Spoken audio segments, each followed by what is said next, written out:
witness, naku, ang dami palang binulgar ba, ang witness ng bumaliktad, ang witness ni Risa Hontiveros na binayaran ng 1 million pesos para sirain lang si Pastor Apollo Kibuloy, para makulong lang si Pastor Apollo Kibuloy during Senate hearing. Madami siyang binulgar na kahindik-hindik, tumataas ang aking balhibo sa mga sinasabi niya. I don't know kung totoo man ito or hindi, kung gawa-gawa lang niya ito para sirain si Risa Hontiveros or bumaliktad lang siya kasi hindi na siya binayaran ni Risa Hontiveros kasi sabi niya binayaran siya ni Risa Hontiveros. Ang sinabi pa ng witness na ito kabibig, ewan ko ba kung totoo. Gusto nilang agawin ang kayamanan ni Pastor Apollo Kibuloy. Gusto nilang agawin ang kingdom ni Pastor Apollo Kibuloy, ang KOJC.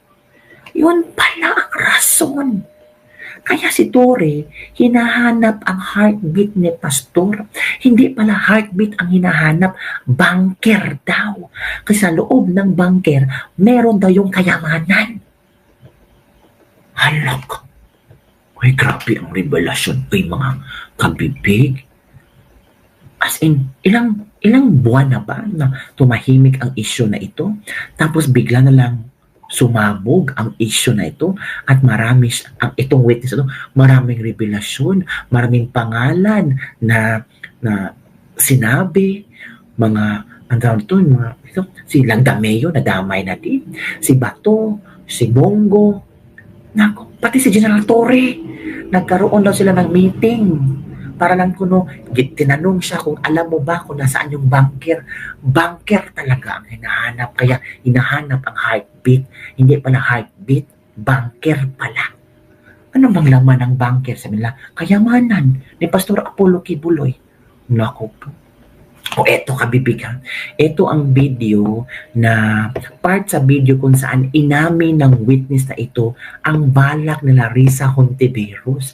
Ito pala ang secret nilang gagawin. Trafficking at nanghingi pa siya ng ebidensya kung meron daw akong naipon or naitago ng mga patunay sa sexual abuse. So, ipiniliwanag ko sa kanya na wala akong ebidensya dahil hindi ako kasama sa mga pangyayaring iyon dahil nagsimula lamang ako bilang full-time noong 2019 at hindi rin ako biktima ni Pastor kaya wala akong maibibigay na ebidensya. Sinabi ni alias Amanda na mag-focus na lang ako sa human trafficking at maghanap ng mga ebidensya kung meron pa akong naitatagong impormasyon. Sinabi ko sa kanya na maghahanap ako ngunit wala talaga akong ebidensya dahil hindi naman talaga totoo ang mga aligasyon. Oh. Sabi ni Attorney Domingo na hinahanapan daw nila ng butas upang makasuhan at madisbar si Attorney Israelito Torion upang mawala na daw ito dahil sabi niya magaling daw ito. So sa panahon ng KOG Sage sa Davao City noong August 24 hanggang September 8, 2024, everyday kaming nagmi-meeting. Kasama yung mga staff ni Sen Risa, yung PNP, CIDG, nandun yung US Embassy, yung NBI, ang Department of Justice, at yung mga tumiwalag sa kingdom mula sa Amerika na sina Ann Lagarder at Arlene Stone. Pinag-uusapan ang plano kung paano ma-extradite or ma-extraordinary rendition si Pastor sa US at paano pabagsakin ng kingdom. Ang pangunahing pinag-uusapan mga meeting ay ang plano sakaling mahuli si Pastor ay ang plano ay agad siyang extradite sa US at bawiin ang kaso na isinampa ni alias Amanda upang mapabilis ang extradition ni Pastor kapag siya ay nahuli. Subalit hindi ito natuloy dahil sa pag-aalala sa US na maaaring manalo si Donald Trump sa panahong iyon na nagdulot ng paghina ng kanilang connection sa gobyerno ng US. So dahil dito, nang mahuli si Pastor, wala na silang pagkakataon na ma-extradite siya. Kaya naman nagutos si Sen Risa Hontiveros sa amin na labanan ang kaso dito sa Pilipinas laban kay Pastor at sa lahat ng mga administrator ng kingdom upang tuluyang pabagsakin ng kingdom. So tinatanong kami ng paulit-ulit kung may alam kami tungkol sa isang bunker daw nung panahon ng KOG Sage dahil kapag nahanap daw nila si Pastor, babahan ng pera at may may bahagi kami doon. Ang bunker ang pangunahing hinahanap kaya't pinuntahan nila ang lahat ng mga posibleng lugar. Ngunit sa katotohanan, wala talagang bunker sa Kingdom, lalo na sa central headquarters. Ang mga updates tungkol sa mga ito ay galing sa kasalukuyang PNP Chief General Nicolas Torre na siyang nangunguna sa bawat meeting namin at nagtatanong tungkol sa lokasyon ng bunker. Hala, General Torre kasali, pangunahing nagmi-meeting nga at palaging natatanong kung nasaan daw ang... Kaya may heartbeat doon? Yun ba ang ibig sabihin? Naghukay sila. Tapos nung meron naka-video na naghukay sila, so agad-agad din na... Grabe. Hala, dito natin nasagot kung bakit naghukay talaga sila. Ang bunker pala ang hinahanap nila.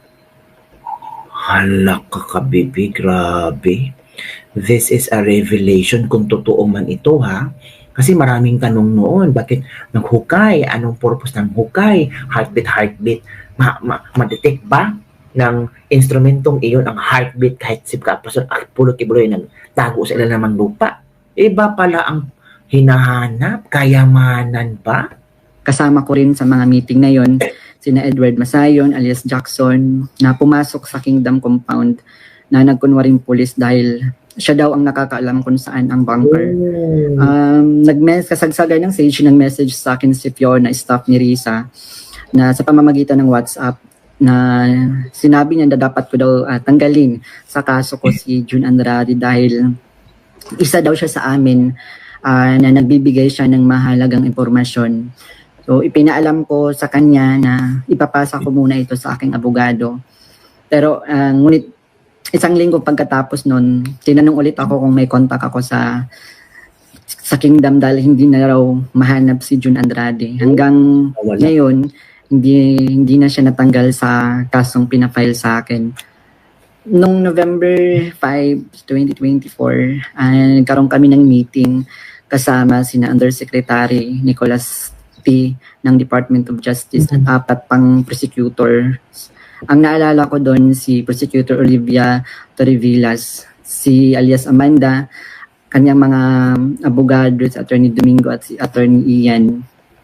3 representative from NBI, 2 lawyer at 1 agent. Ang sabi ni Yusek sa amin, bawat isa sa amin na nag-witness sa Senate investigation na ginawa ni Risa ay may naka-assign na mga administrator ng Kingdom na kakasuhan namin. Meron reward na 1 million pesos kung magfa-file kami ng kaso laban sa kanila upang tuluyan na daw masira at mawala ang Kingdom at makuha na nila yung mga ari-arian ni Pastor at ng Kingdom. Tingnan nyo. So sa akin, naka-assign yung 2 ari-arian ni Pastor, makuha ang ari-arian ni Pastor Apollo Kibuloy. So yun kabibi. Sa mga words lang ang sinabi niya, bunker, kayamanan, ari-arian. So yun pala ang punot dulo ng nangyaring KOJC siege. It's all about wealth. It's all about kunin ang ari-arian ni Pastor Apollo Kibuloy, sirain ang KOJC. So ngayon kabibig, ano ang iyong reaction hinggil dito? Na-shock sa shocking revelation actually. Kasi nabaon na to sa limot eh. At alam nyo ba, nakaka-apekto din sa pagtakbo ni Pastor Apollo Kibuloy ang mga nangyayari. Kahit sabihin natin na maraming supporter si Pastor Apollo Kibuloy, pero may lamat na kasi ang pangalan ni Pastor Apollo Kibuloy. Kasi sinisira nila kung ano-ano mga sinasabi ng mga witnesses na ito para lang masira ang pangalan ni Pastor Apollo Kibuloy. Chance sana ni Pastor Apollo Kibuloy to redeem himself nung tumakbo siyang senador pero hindi talaga nanalo. Ngayon, may nagpakita na witness na di umano binayaran ng 1 milyon. Ano ang iyong komento mga kabibig? Maniniwala ba kayo sa witness na ito? Credible ba ito ang witness na ito? Sabi ng ilang, ipakulong si Risa. Or mag-Senate hearing para magkaalaman talaga kung sino ang nagsasabi ng totoo. Kasi mahirap naman na sisirain lang si Risa Hontiveros ng isang witness daw ni Risa Hontiveros, ito lang ebidensya niya, puro dakdak. Wala naman siyang solid evidence, sabi ng ilang tao. Dapat ba nating paniwalaan ito? Or isa lang itong patibong para matabunan na naman ang problema ng bansa ng Pilipinas? Ewan ko kabibig, bahala kayo, basta ako maghintay tayo ng mga latest updates kung totoo man kaya ito or sana na ipatawag ito ni Ruben Padilla or ni Bongo or ni Bato kasi nasali yung mga Bongo at Bato lang, hindi si Ruben Padilla. Nasali yung pangalan nila ni Bongo at Bato eh. So to clear everything, I think it's better na ipatawag ito ni Bato at ni Bongo. Malapit naman magsimula ang 12th Congress at para masagot din ni Risa Hontiveros ang mga aligasyong ito. Mahirap naman na hindi masagot ni Risa Hontiveros, nakakahiya, no? Plano pa naman ni Risa na tatakbong presidente. Diba? She's not closing her door to run for a president. So, kung ito lang ang makakasira kay Risa Hontiveros, goodbye Philippines. Mga bibig, so ano ang inyong opinion hinggil dito? Grabe ang revelasyon. Parang ewan ko kung totoo man ito or hindi. Basta napakinggan natin na dahil lang pala sa ari-arian at kayamanan ni Pastor Apollo Kibuloy, kaya pinakulong si Pastor Kibuloy kasi gusto lang makuha ang kayamanan ni Pastor Apollo Kibuloy, kaya para hinahanap ni General Torre ang heartbeat, ang bunker pala ang hinahanap. Totoo kaya itong mga statement nito, kabibig? Basta maghintay-hintay lang tayo sa mga latest updates, kabibig, ha? Kung anong mangyari. Kung totoo man ito, itong taong ito, magtago ka kasi napakahirap ng sitwasyon mo ngayon kasi ang daming mga pangalan na talagang pinasabog mo. Ang dami talaga. So yun ang kabibig. Don't forget to like, subscribe, and share this video. Bye everyone. See you next time.